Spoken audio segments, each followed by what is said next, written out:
Frumoși mei săgetători, ce faceți, dragii mei? Bine ați venit la etalare pentru luna mai, însă înainte să trecem la etalare, așa cum am spus la toate zodiile, voi repeta și la voi până voi termina tot zodiacul. Voi face schimbări pe acest canal, ăsta este anunțul. De ce? Pentru că obiectivul meu cu acest canal a fost dintotdeauna ca mesajele sau, mă rog, etalările mele să vă fie de folos, să puteți să găsiți în ele răspunsuri dacă aveți întrebări, un soi de ghidare și așa mai departe. Ceea ce am observat în ultima perioadă este că m-am dus foarte mult pe psihologic și se interpretează că e loc de interpretare, bineînțeles, nu este vina voastră că interpretați, este vina mea că m-am dus prea adânc în psihologic. Așa că, cum mi-am deschis un canal unde dezbat tematici psihologice și voi dezbate mult mai multe teme, dar cum am acel canal, aici voi rămâne doar pe aceste etalări terenale, așa cum le făceam înainte, adică vom vorbi strict despre iubire și bani. Îmi pare rău dacă veți căuta altceva, nu am ce să fac. Așa că mă întorc la etalările pe care le făceam în trecut, relaționate cu iubirea din punct de vedere al relațiilor, pentru cei care aveți relații și pentru cei singuri și pentru partea financiară. Și tot ceea ce înseamnă astrologie sau materiale astrologice le voi hai să spunem așa, voi deschide un alt canal unde voi vorbi doar despre astrologie, nu vom mai încurca niciun fel de borcan, aici vom rămâne doar strict cu tarotul și atât. Acestea fiind spuse, trecem la treabă. Aceste cărți le vom folosi pentru iubire, bineînțeles, pentru cei care au o relație, acesta pentru cei singuri și acesta pentru partea financiară.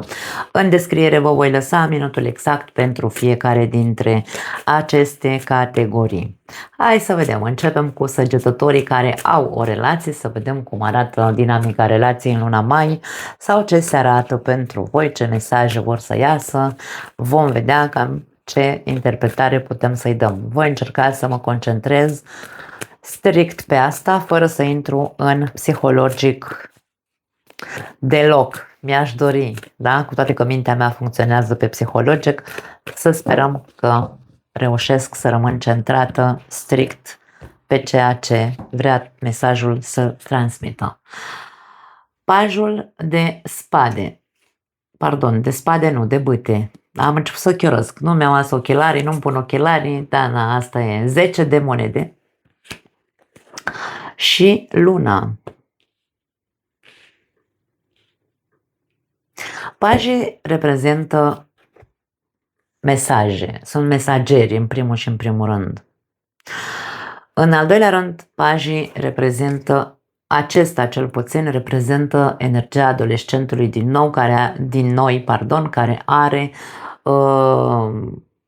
dorința să experimenteze, vrea să-și trăiască viața și așa mai departe. Aici avem această energie în care poate relația voastră este într-un soi de reînceput. Nu știu dacă nou început, ci avem nevoie de un pic de foc, un pic de curiozitate, un pic de incitare, de ce nu prin mesaje, poate că în luna unii dintre voi veți încerca să fiți mai acolo pentru partenerul de viață, mai în relație. În ciuda reținerii, există o reținere aici pentru unii dintre voi, sau dubii, aveți ceață pe ochi așa cumva, bă, eu aș face ceva, dar nu știu dacă o să fie valabil sau dacă o să servească la ceva, da? Dacă o să fie de folos. Iar pentru alții dintre voi ar putea să fie vorba despre mesaje care vin de undeva, mi-e vine să spun că vin din sânul familiei, atenție, nu știu dacă aveți persoane din familia voastră care se bagă sau își bagă nasul, pentru că aici poate exista, printr-un mesaj, descoperi ceva. Acest mesaj îți este transmis de la cineva din familie sau de la cineva apropiat care tu l-ai considerat ca fiind parte din familie. Nu știu dacă e vorba neapărat despre un secret, cine știe ce, wow, dar există această conotație de descoperirea unui lucru pe care tu nu-l cunoșteai.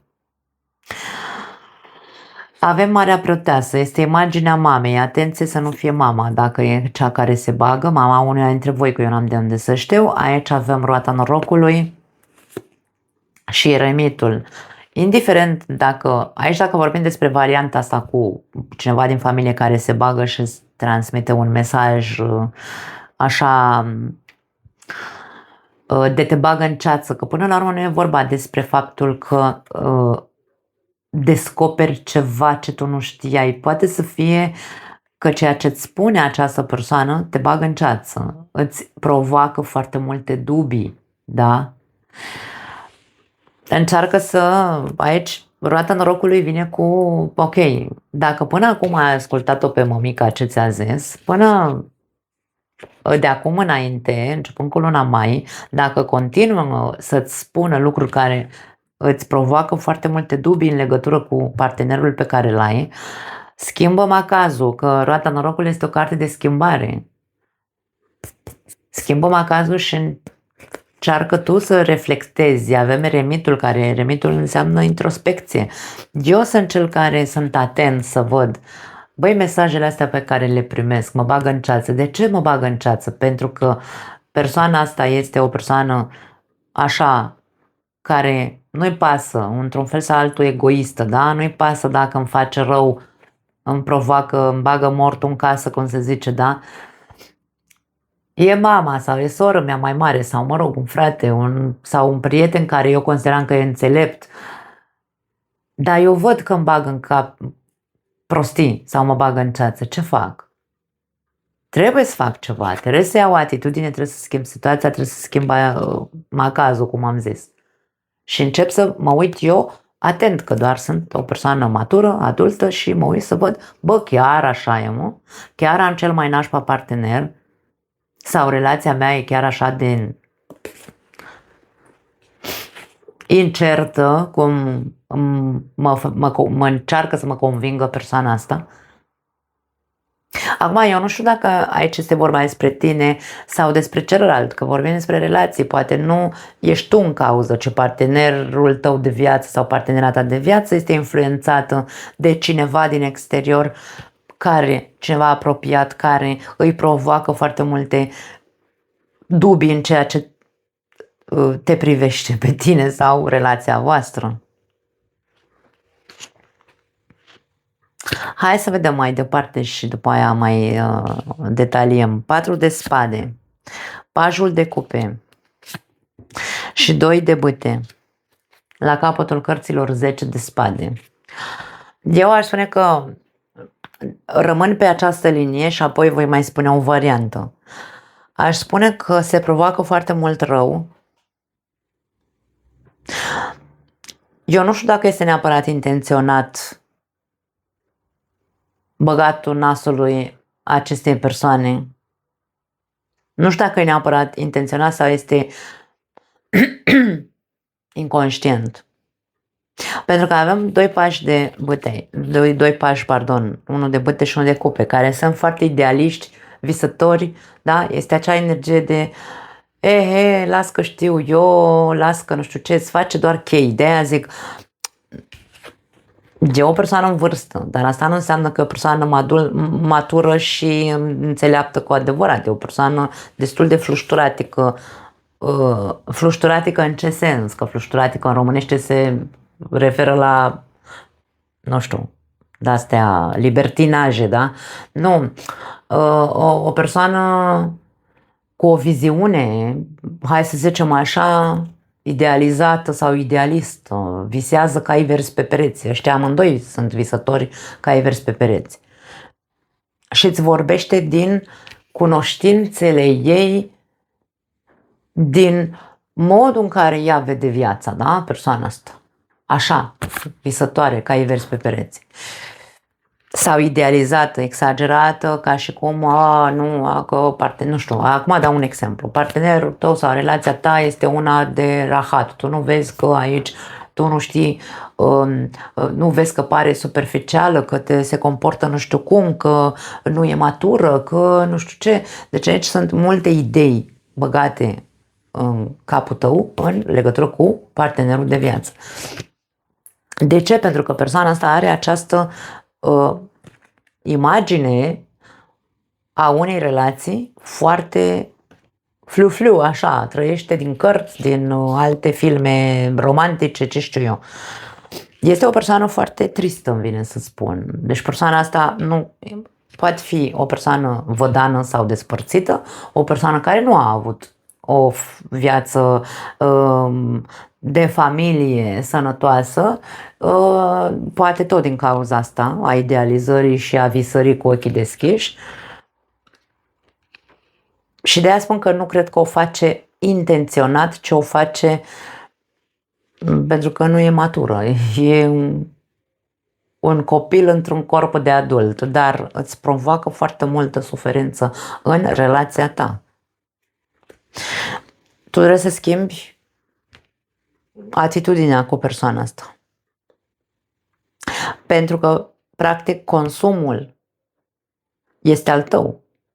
Dubiile sunt ale tale în legătură cu partenerul de viață sau cu relația ta. Schimbările care s-au întâmplat în relația ta nu s-au întâmplat pentru că ai vrut tu, ci pentru că aici au existat influențe din exterior. Da? Ok, o a doua variantă este pentru alții dintre voi vedem o relație între două persoane necoapte. Niciunul dintre voi, fiecare dintre voi aveți viziunea voastră. Poate că lipsește aici, lipsesc lucruri între voi. Ce lipsește în relația voastră? În primul și în primul rând, lipsește structura. Acest flu-flu pe care îl văd, această inocență și idealizare sau, nu știu, visare la o relație ideală, nu este reală, este una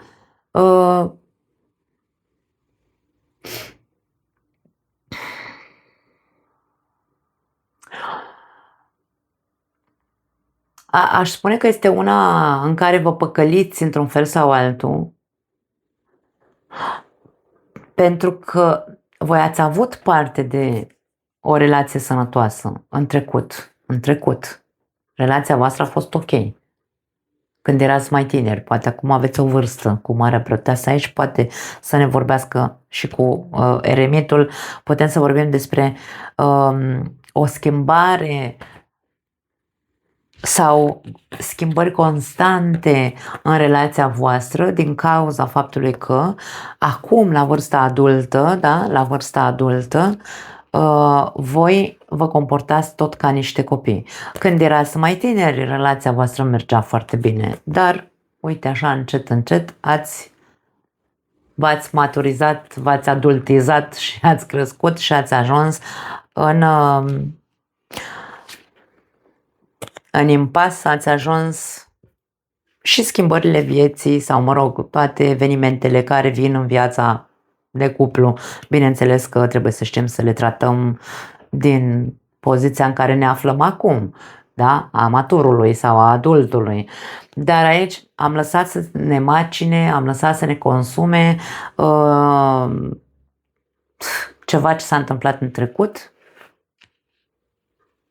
Și fiecare dintre noi avem o altă viziune, fiecare dintre noi ne dorim ceva, fiecare dintre noi are niște planuri, doi de bute, dar planurile par că nu se pupă. Unul dintre cei doi vrea să continue relația, dar are foarte mari dubii. Nu știe dacă, indiferent de acțiunile pe care le face, relația se va repune pe picioare sau se va îmbunătăți sau se va duce la vale mai rău, 10 de spade. Este foarte în ceață unul dintre voi doi.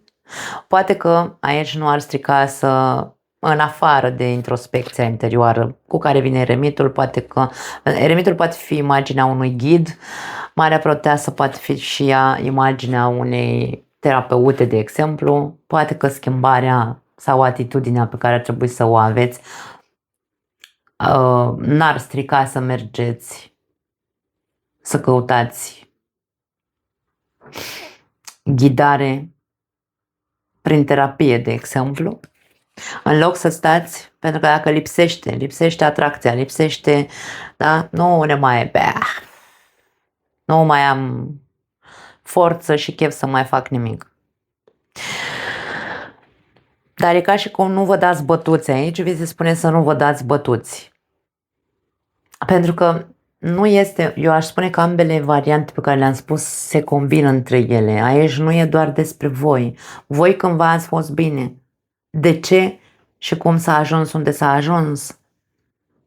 Ce schimbări aveți de făcut ca să puteți să faceți alte planuri pentru relația voastră? Schimbări trebuie făcute și în dinamica dintre voi doi. Cum vă comportați, cu ce veniți, ce aportați fiecare dintre voi în această relație. Dar mai mult decât atât este vorba despre a medita. Luați-vă o pauză, meditați și vedeți când au început, de ce au început schimbările, de ce ați început să puneți botul la ce vă zic ceilalți, da, inclusiv dacă e mama, de ce, cât de mult v-ați lăsat influențat, pentru că aici avem, insist, imaginea adolescenților. Un adolescent îl iei, îl îmbărligi, îl dai și pe o parte și pe alta, pentru că el este un visător și este un necopt, da? Și se poate lăsa influențat și îmbărligat de oricine. Și de-aia spun, când, pentru că aici e vorba despre amândoi, nu e vorba doar de unul singur. Amândoi v-ați îmbătat cu apă rece și v-ați lăsat influențați. Voi știți, dar aici e vorba despre relația voastră este în ceață, relația voastră este pe un tărâm, mai să spunem așa, nesigur. Ce aveți de gând? Ce planuri aveți? Întrebați-vă ce planuri aveți. Fiecare dintre voi întrebați-vă. Cât de tare doare și de ce doare? Întrebați-vă toate lucrurile astea. Dacă nu găsiți răspunsuri, mergeți la terapie. Individuală și după aia împreună. Pentru că aici avem imaginea introspecției. Eu nu pot să fac doar eu introspecție dacă nu face și partenerul meu. Da. Da. Cam asta e, nu pot să zic altceva. Pare o lună destul de, nu aș spune chinuitoare. Este o lună în care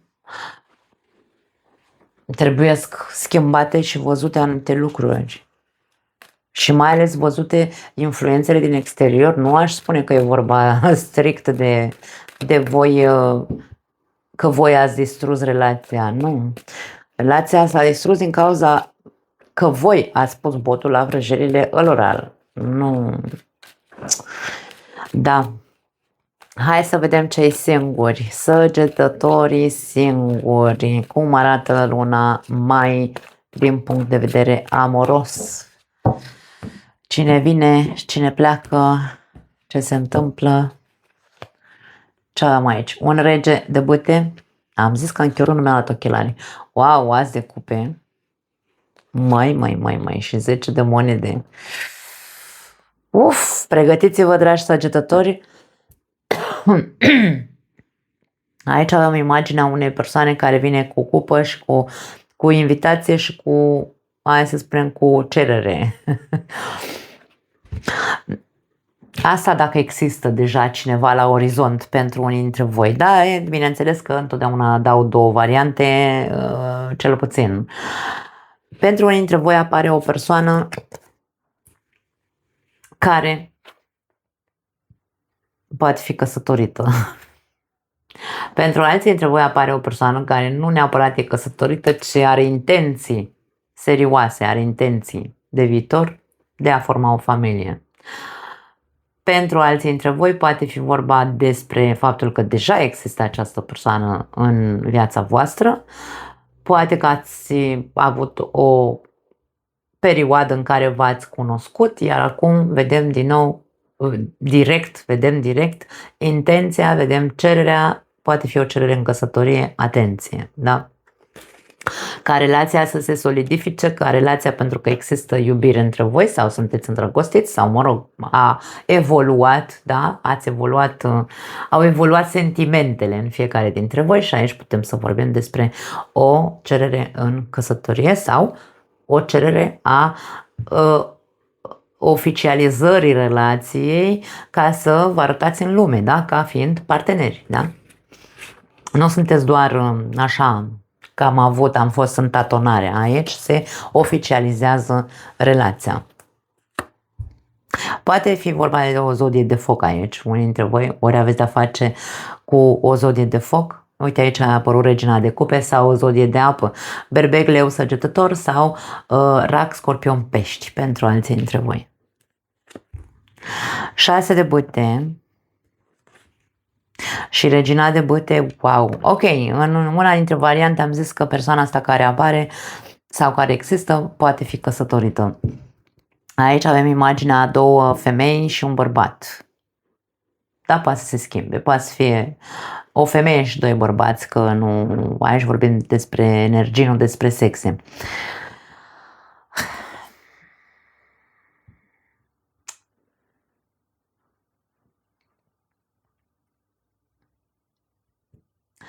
Avem o conotație de persoane potrivite. Acum, nu știu dacă sunteți.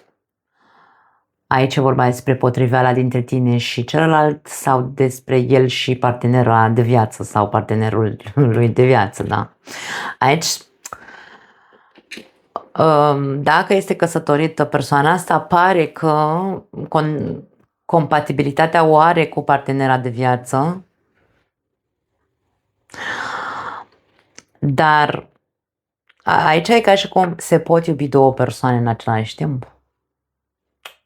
Skepsis. La voi e cu skepsis, la cei care aveți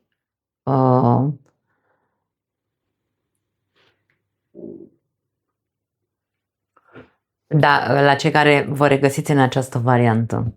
Eu nu pot să-mi dau cu părerea, că nu am experimentat așa ceva, dacă se pot iubi două persoane în același timp. Am ascultat, am auzit terapeuți care spun că da.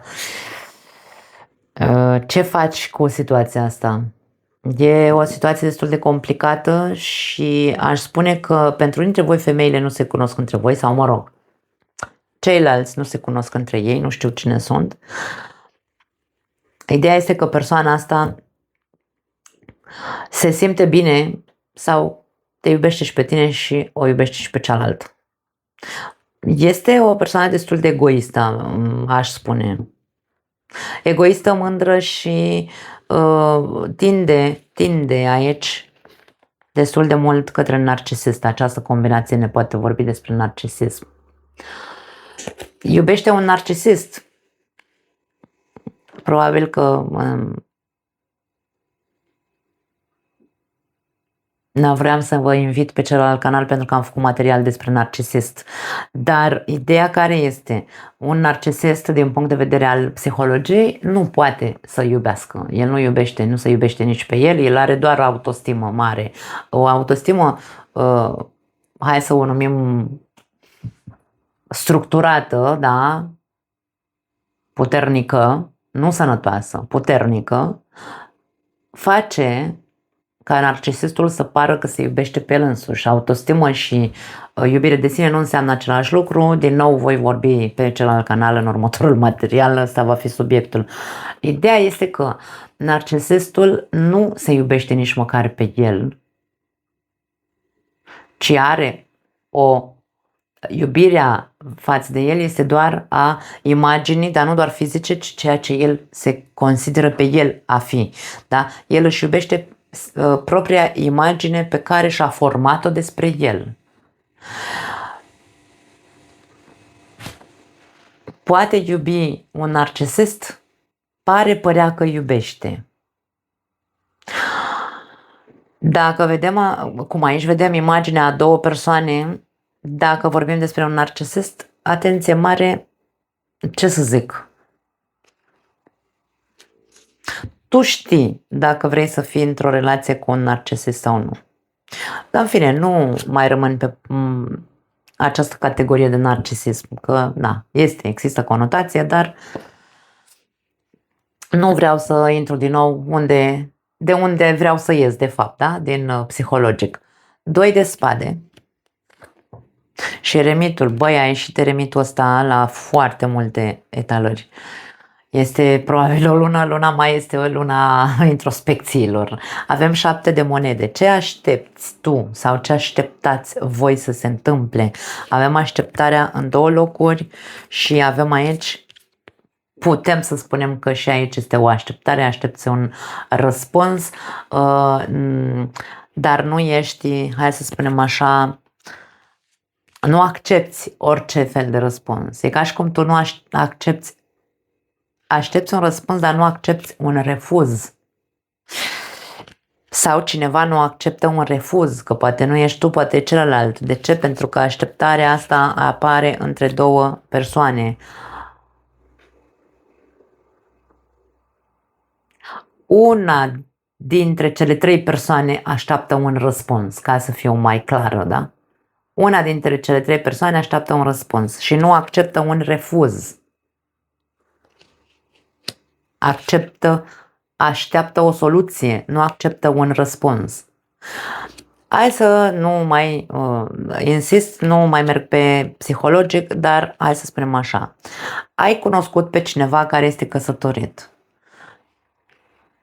Are sentimente și față de tine și față de persoana de acasă, este foarte mândră de ea însă și așa cumva îi se umflă ego-ul că are 2 persoane minunate pe lângă el, diferite, dar na, asta este, de aia cu întrebarea se pot iubi 2 persoane în același timp.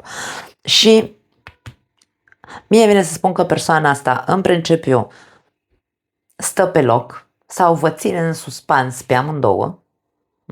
Nu este pregătită să se hotărască care este cea mai,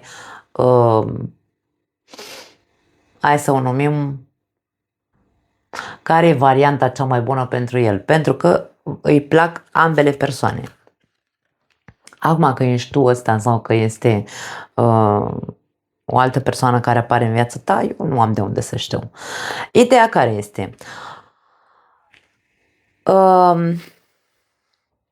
O altă variantă este că, spuneam eu, că apare o persoană care își dorește o relație serioasă,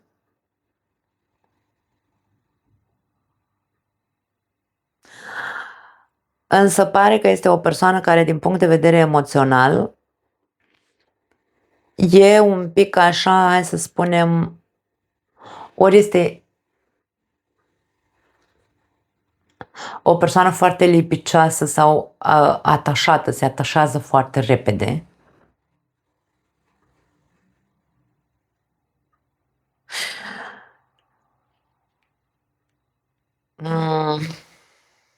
Intențiile sunt serioase, dar este vulnerabilă din punct de vedere emoțional. Nu cunoaște acest lucru. Nu și-a făcut o investigație interioară persoana asta. Nu. Trăiește clipa, este o persoană de foc, aș spune, dar cu foarte multă apă înăuntru lui, foarte multă sensibilitate și așa mai departe. Ideea este că simte că este foarte compatibilă cu tine, își dorește mai mult, primești invitații, primești aici, da, multe demonstrații de iubire, doar că eu aici nu am o avertizare sau, nu știu, un sfat, să spunem așa. Este doar, hai să numim, dacă vreți, sfatul, întreabă-te pe tine, că aici de-aia vorbim de introspecție, întreabă-te pe tine, pentru că el poate să-ți spună, simt că ești sufletul meu pereche, că aici ăsta vorbește așa din inimă, da? Dar simt că tu nu ești atât de încântată de mine, da? Eu vreau aici să am o relație serioasă cu tine, vreau să ne căsătorim, de ce nu, pe viitor, idealizează și spune, da, și, dar, tu ce simți pentru persoana asta? Poate simți atracție, poate simți anumite lucruri care, bă, da, ceva îmi place la persoana asta, dar ceva nu-mi place. Există, nu dubii neapărat, e o reticență. E o reticență. În tine există o reticență. Întreabă-te de ce. Introspecția e a ta. Îți aduce aminte de cineva? A făcut sau face ceva sau va face ceva aici. E vorba despre, ok, tu trebuie să descoperi, cu spânzuratul aici. Tu trebuie să descoperi de ce și de ce nu-ți place anumite, de ce nu-ți plac anumite lucruri sau, nu știu, atitudini sau așa mai departe.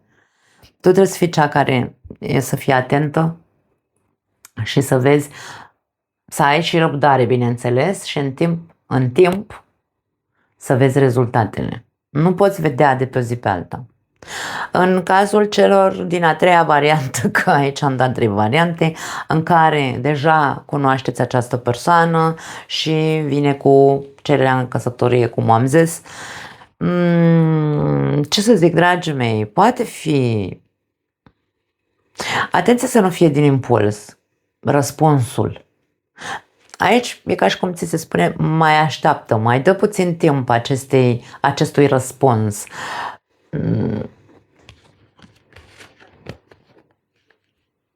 Tu trebuie să fii sigur. Când avem o cerere în căsătorie, nu putem să răspundem wow, ca în filme, că noi vedem în filme tâmpenile alea cu vai, ce minunat, mi-a dus inelul, s-a pus în genunchi și cine știe ce alte brahaturi a făcut și m-a luat valul și zic da. Nu, frate, aici e ceva ce tu trebuie să... Tu trebuie să dai timp de gândire, nu o lua impulsiv. Cu 6 de bâte putem să fim foarte impulsivi și să zicem da. Și după aia flioș ca aici, mă desumflu și zic aoleu, ce-am făcut. Trebuia să mă gândesc mai bine, să meditez mai bine, da? Încercați să vedeți acest impuls în cazul în care există, stați și să mai treacă niște timp. Nu vă grăbiți, aș spune. Wow, foarte tare fiecare dintre cele 3 variante. Hai să vedem bănuții. Care-i treaba cu partea financiară pentru săgetători în luna mai?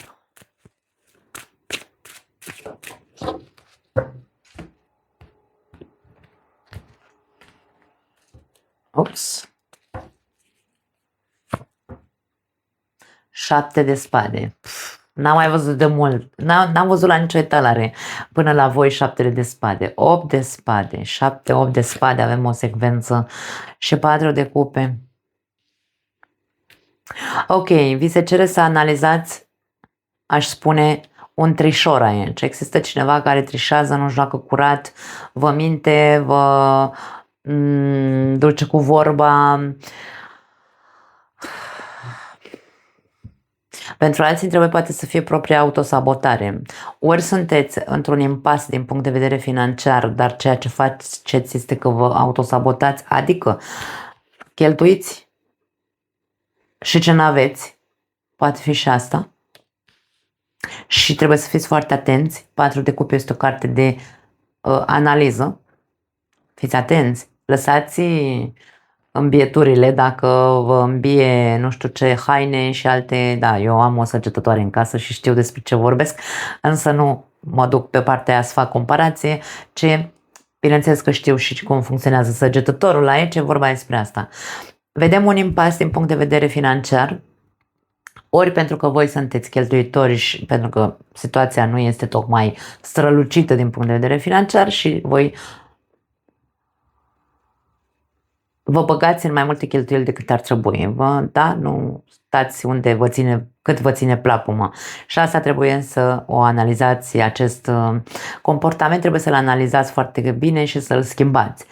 Iar pentru alții dintre voi aveți grijă că aveți pe lângă voi o persoană mincinoasă, trișoară, care vă îmbărligă, probabil de ce nu, ori să vă dați un împrumut, ori vă minte ca să vă facă rău.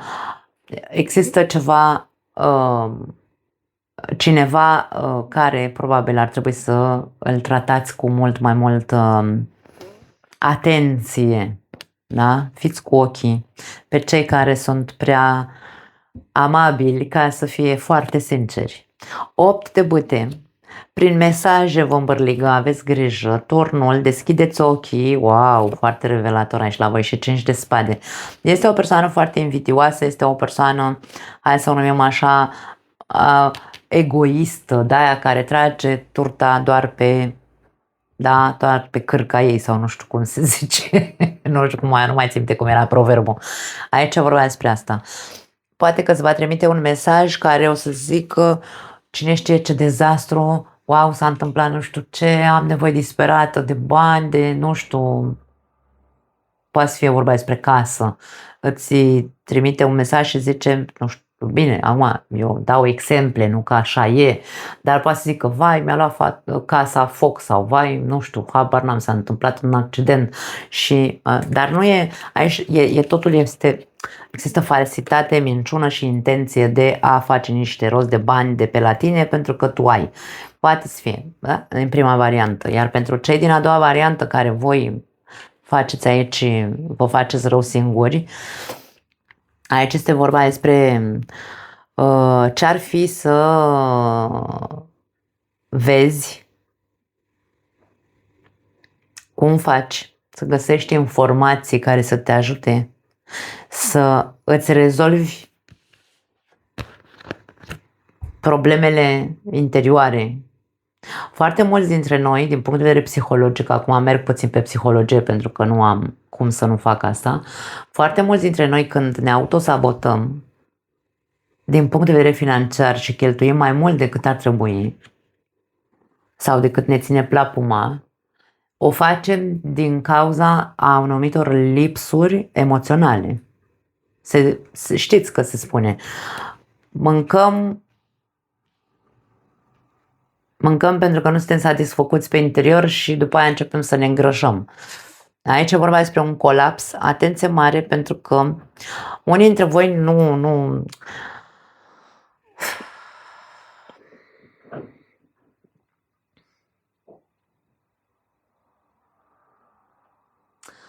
autosabotajul nu are legătură în această etalare, nu are legătură doar cu faptul că cheltui mai mult decât te ține plapuma, ce poate să fie autosabotaj și din punct de vedere al, uite aici, vești sau nu știu, mesaje sau citești ceva. Aici e o carte a comunicării. Comunicarea poate fi scrisă, verbală sau nu știu, da? Aici e vorba despre citesc ceva și wow, mă bag, e ca și cum aici, în sfârșit m-am iluminat, am înțeles și vreau și eu să investesc în ceva și mă apuc să investesc și ce n-am, da? Că să facem bani ușor. Poate fi și asta și aici vedem un colaps financiar. Pierderi financiare mai multe, vei intra și mai adânc în datorii, deci aici vorbim despre ceva care nu este tocmai ok. Atenția trebuie să fie maximă în această lună cel puțin și la voi, să vă uitați la voi, dar și la ceilalți.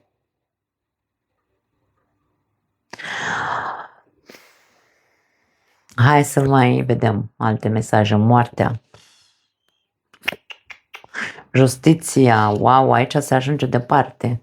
Și 9 de bâte. Caleașca la capătul cărților.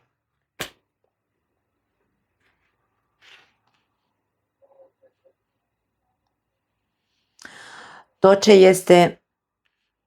ceea ce vă provoacă să luați decizii sau să faceți lucruri din impuls, frânați-vă, mare atenție aici. Luna mai pentru săgetători nu este una ușoară din punct de vedere financiar. Poți fi păcălit, poți fi mințit. Ți s-a putut face o promisiune și acel ce ți-a promis ceva nu se ține de cuvânt. Colaps sau pierderi financiare din cauza acestui personaj care probabil tu va trebui să iei atitudine și să lupți pentru a-ți recupera pierderile. Putem să vorbim aici despre justiție. Justiția se referă la denunții, te duci, denunți la poliție, îl dai în judecată, habar n-am, poate fi vorba despre asta. Ideea este că această persoană Dacă a reușit să te îmbărlige și să îi dai o sumă de bani sau nu știu, habar n-am. Aici vorbim despre bani, vorbim despre i-am dat o sumă de bani, nu am făcut nimic la mână și uite m-am trezit așa cu curul gol, ce mă fac acum, da? 9 de bute. Vai, mama mea sunt, ce mă fac acum? Nu-ți rămâne altceva decât să treci la acțiune, tu analizează și vezi, dacă nu există dovezi, nu prea ai ce să faci aici. Aici îl mănânci cu cartofi prăjiți, nu ai ce să faci. Dar dacă ai dovezi, pentru că aici turnul revelează ceva, dacă ai ceva la mână, nu sta, luptă pentru a-ți recupera daunele, da? Cam asta este ideea. Tu analizează foarte bine și vezi cum poți să ieși din impasul ăsta. Singura care te scoate din impas este legea sau dovezile pe care le ai. Dacă nu există dovezi, nu ai ce să faci. Dacă e vorba despre investiții, că tu investești prost sau te lași aici cu impulsul, da, 8 de bâte poate fi impulsivitate, avem și caleașca ca energie, este tot o energie de impuls. Dacă ești atent sau, mă rog, dacă vrei mesaje, asculți această etalare și încă n-ai făcut acest lucru. Dacă și numai dacă te regăsești foarte bine în această etalare. Analizează foarte bine riscurile la care te expui și schimbă macazul, schimbă atitudinea impulsivă pe care o ai. Acceptă că dacă, aici e ca și cum, acceptă riscul că dacă te bagi, pierderile sunt ale tale. Tu vei fi ăla care te vei ține de o bătaie și te vei târî în următoarea perioadă, pentru că aici e un colaps financiar. Asumă-ți. Cam asta e, dragii mei, ce să zic, nu văd lucruri bune din punct de vedere financiar dacă nu sunteți analitici și sunteți impulsivi sau puneți botul la vrăjala mincinoșilor și invidioșilor. Nu pot să zic altceva, cam asta e imaginea. Vă pupăcesc, ne vedem data viitoare.